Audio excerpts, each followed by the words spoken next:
I'm Malcolm Roberts, and I'm on the central coast of New South Wales with Richard Hopkins, who is employed by Banks Gone Bad. He's done a lot of fabulous research over many years on many topics, especially the banks. And it's a subject close to my heart because I chaired the Senate Select Inquiry into lending to primary production customers once Pauline Hanson got that approved by the government. And that led directly to the Banking Royal Commission, or the Financial Services Royal Commission, which started earlier this year. And that's unravelled quite a few things. But even in our own investigations, Richard, we noticed the banks have an enormous amount of power. It's an oligopoly, big four banks. We'll go into that more later, but the services are so close to each other, they've got market power. And they've got some other powers. Pauline now is looking at extending that, not looking at it, she's pushing actively for extending the Royal Commission in terms of both time so that it can listen to more people, and also broadening the scope of what it can do to bring in receivers and insolvency practitioners. So can you tell us a bit more about Banks Gone Bad, who employ you to do your research and advocate for them? Sure. Banks Gone Bad are a group of victims of bad banking practice, banking fraud, illegal banking activity, going back 8-10 years. The reason that we're in this position, the reason that the Banking Royal Commission has found so many egregious breaches of decency on behalf of the Australian banks. There's some downright crooked, shifty stuff going on, mate. They've stolen cattle. Banks have repossessed homes that they didn't have security on. They've closed down businesses. To them, to the banks, it's all about risk management. If they have exposure to an industry and they think they may have too many mortgages in this area, so especially relates to small business areas, to primary producer areas, they'll do what they call risk management. Now, risk management means taking a mortgage that could be paid up, the person could be current.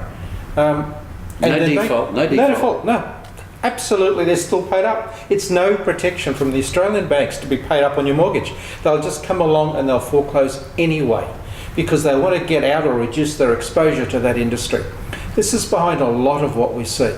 Peter Costello, just last year, about this time last year, Richard, he came out and said that bank executives can thank one entity for their huge salaries and bonuses. And he said bank shareholders can thank one entity for their massive profits. And that entity is government. Yes. These banks can hide behind regulations. There's such a regulatory maze that's been one regulation piled on another that only the banks have the legal power, the legal understanding to win their way all the way through these and leave a trail that no one can follow. So government has actually been protecting them. But what you've told me is that government is even more fundamentally protecting them because it goes back to John Howard, according to you. It goes back to the Howard Banking Plan, 2004. John Howard thought it would be a great idea if the banks regulated themselves.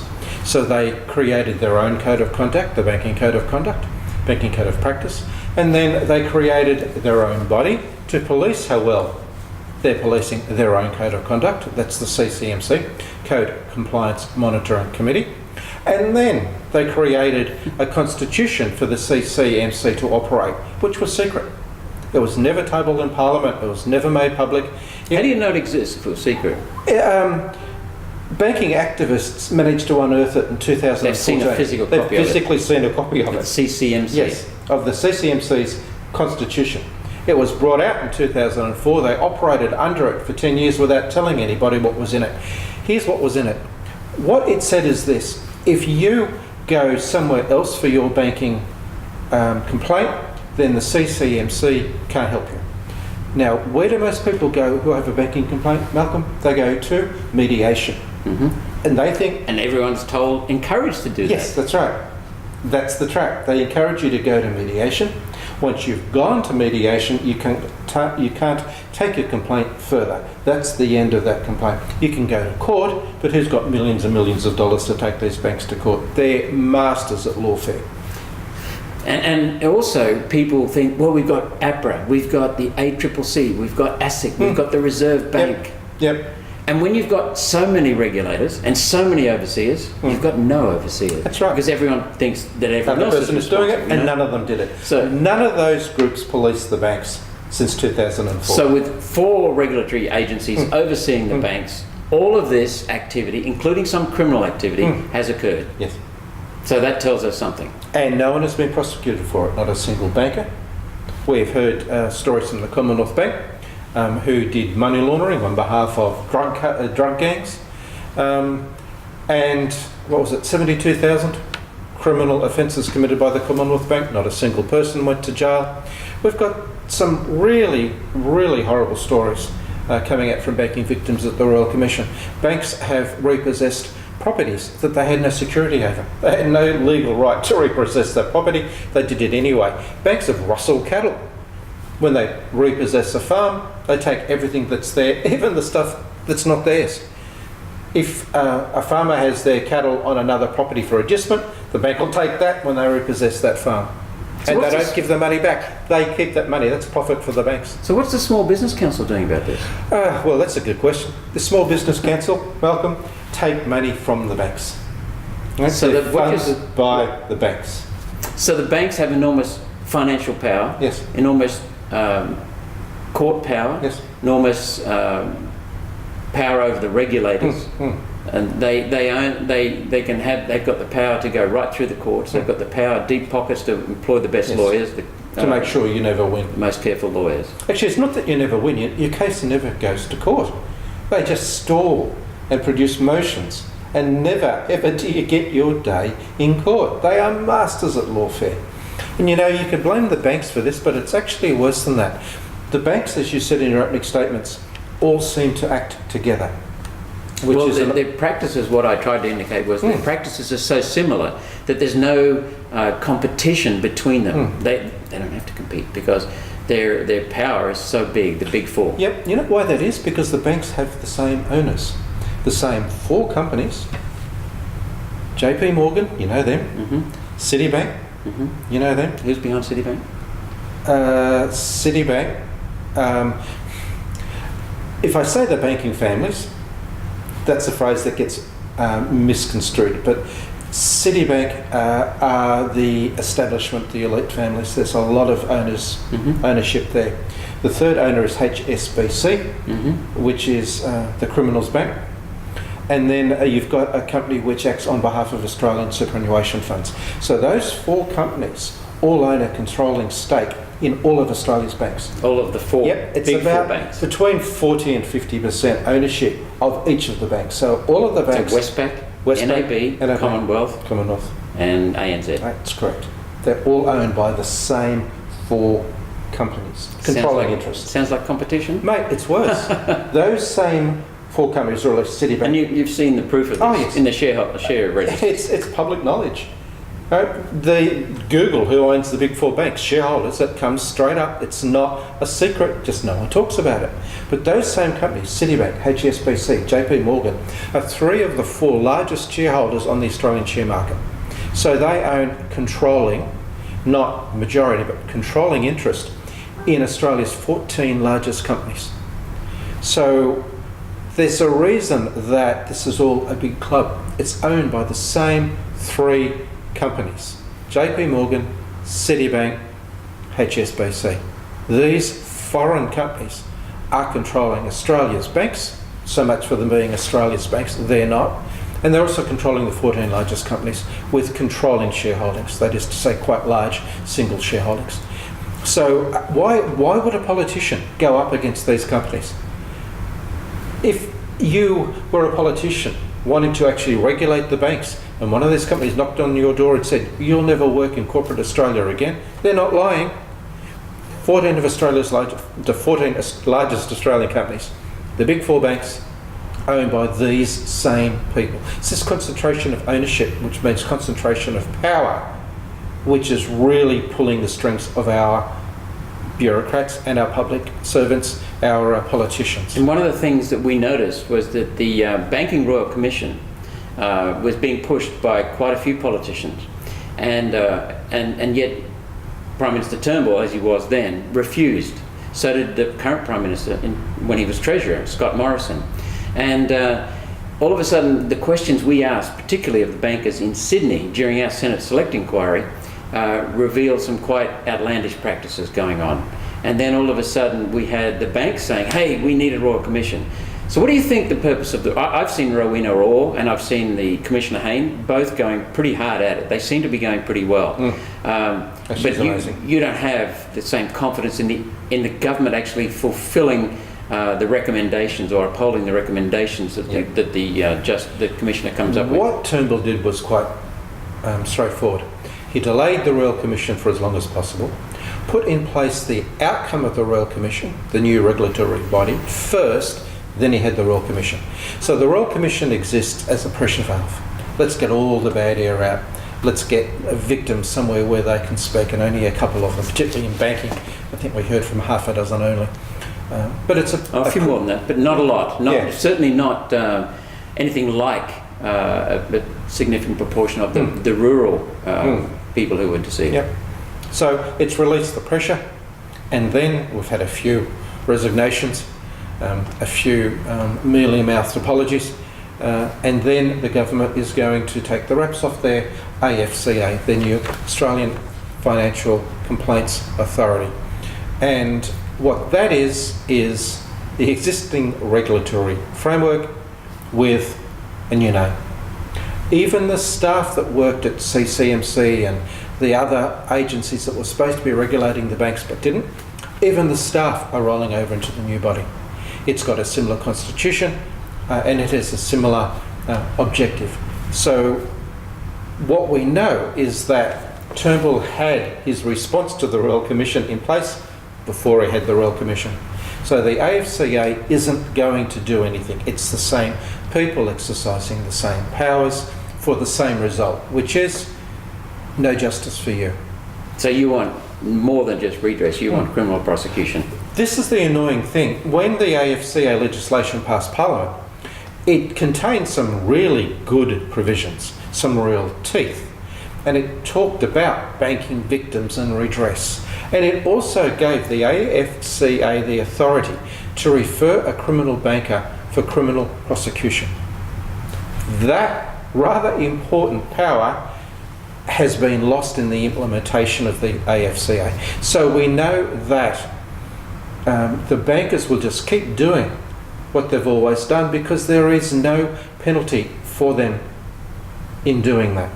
It's not until we start putting these people in jail will we get better behaviour from the banks. So you also mentioned a banking justice plan. I made some notes of our earlier conversation. Sure. Banking justice plan. Banks Gone Bad has produced a banking justice plan.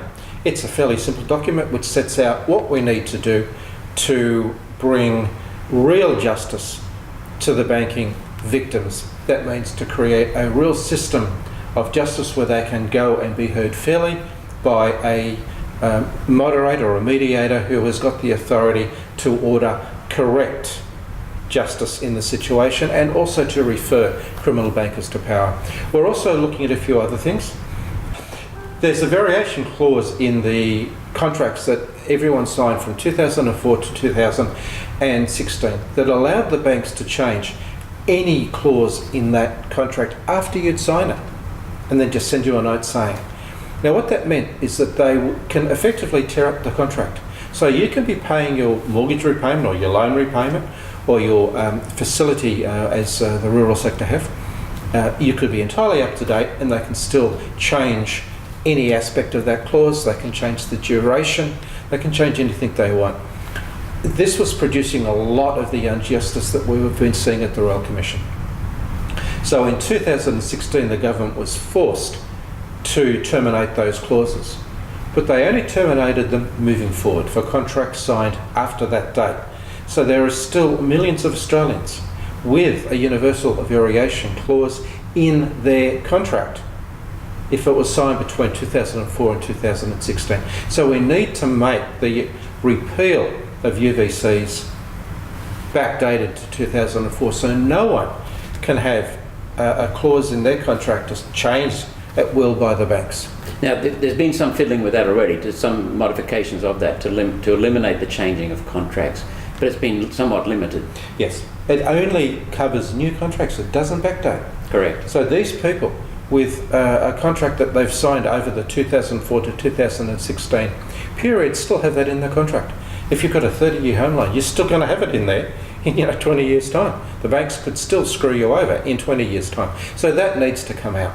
The other thing that they're doing is that they're saying that these banking codes of practice are part of your contract, but they don't give you the code of practice. Right? So you're not getting the full document to sign when you sign it. You look through your contract, you think that's all there is. No, there's all this other stuff that they don't tell you about that is part of your contract with the bank. So we need an undertaking that a contract is a full contract, that what you're looking at, what you're signing is everything that you're bound by. And that's not hard to do.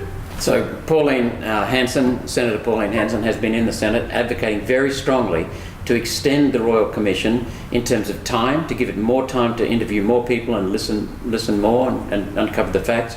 And secondly, to broaden the Commission. So that is to bring in the receivers, the solvency practitioners. And what we've noticed just recently, I think a couple of days ago, I haven't read the article yet, but apparently the Reserve Bank, senior Reserve Bank, I can't remember his name, chairman of the Reserve Bank, he has come out with a speech and admitted that they create money. So that's not a topic for today. But the interesting thing is that that was denied by many people. It was never discussed, and now it's discussed. And that's because we've been putting pressure on the banks. We've been undoing some of the things, uncovering some of the things that the banks had been doing that no one knew about, no one touched them about. And one of those things was to discuss the creation of money with keystrokes that Pat Cusack put it out in an excellent submission to our inquiry. And he called it the lending on a liability, the creating of a loan on a liability, which is just unfathomable. So these things are starting to come out. People initially were saying, oh, you're just a conspiracy theorist, you're a nut job and all the rest of it. But now the RBA has admitted that's what happens. And so we have got more and more of the banks being uncovered, and that good light that's being shown on those things will only help in the long term. It'll end up with an honest banking system. And also we need to keep pushing for a public bank. A public bank was a success of Australia's early life as a nation until the first governor of the Commonwealth Bank, which was then a public bank, Denison Miller, died unexpectedly and suddenly in 1923. It floated a lot of Australia's early progress, Australia's early development, Australia's early trade, many projects. So we need to get back to a public bank to put some competition amongst that banking oligopoly that is now controlling finances in this country. Can I tell you, when they're talking about creating money, there's one way that the banks are doing that, and that's securitised mortgages. So what that means is this: a bank will lend, say, $30 million across 10, 15, 20 mortgages, although some of these tranches go up to 100 and 200 million. And they'll put all those mortgages together, and they will create a security. They then sell that security to someone looking to invest money. Often it's a local government authority, it could be a charity, it could be a superannuation fund. So here's the interesting thing. To securitise a mortgage, it needs to be considered AAA. That is a good, healthy mortgage. What we're seeing with the Banking Royal Commission and the Banks Gone Bad victims is we're seeing documents changed after the mortgage has been issued. And you think, well, why would they change that? Why would they increase this person's income? This person got a whole new business that they never had, but it's there on the documents. This person's income was tripled after the loan was given out. Why would they do that? They do that to take an A or A minus mortgage, what we call non-conforming mortgage, in America subprime mortgage. So they take a non-conforming mortgage and they turn it into a AAA mortgage by cheating the paperwork, by lying, by fraudulently changing the documentation. We have one guy with 18 different changes on his mortgage documents after the loan was issued and the money was paid out, because that mortgage was then securitised and sold off as being a AAA mortgage, but it wasn't. So then if the mortgage does fall over, the banks will be incredibly ruthless in getting back as much money as they can, because they don't want it gotten out that they are dressing up A- mortgages as AAA mortgages so they can securitise them. Because once they securitise them, they sell them off, they get the money back, they lend it out again, they securitise that, they lend it, they sell that off, get the money back.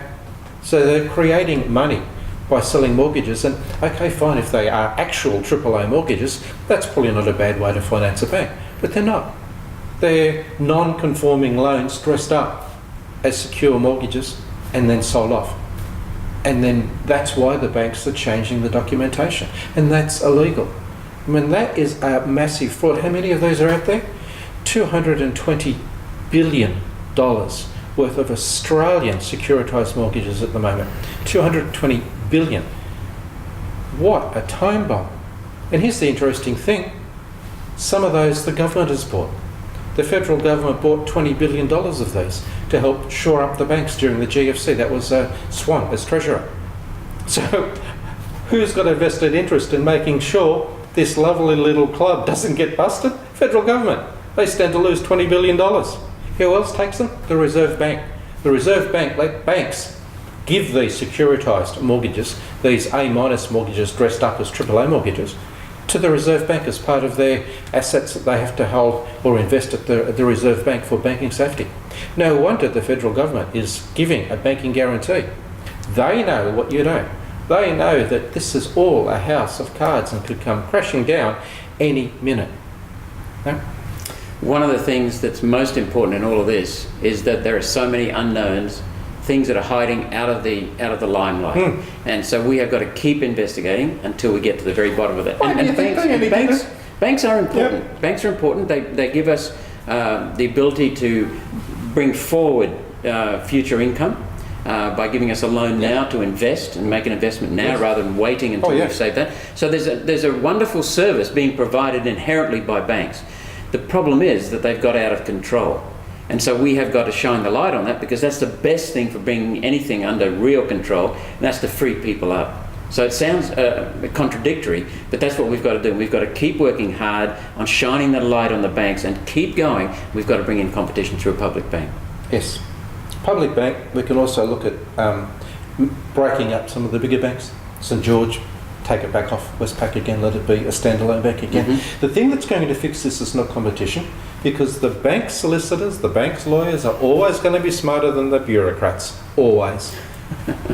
So more regulation has gotten us into this mess. But more, again, is not going to get us out again. Deregulation is actually going to do that.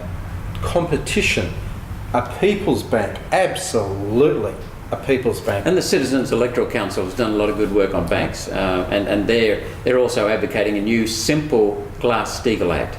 So making sure that the regulations are easy to enforce.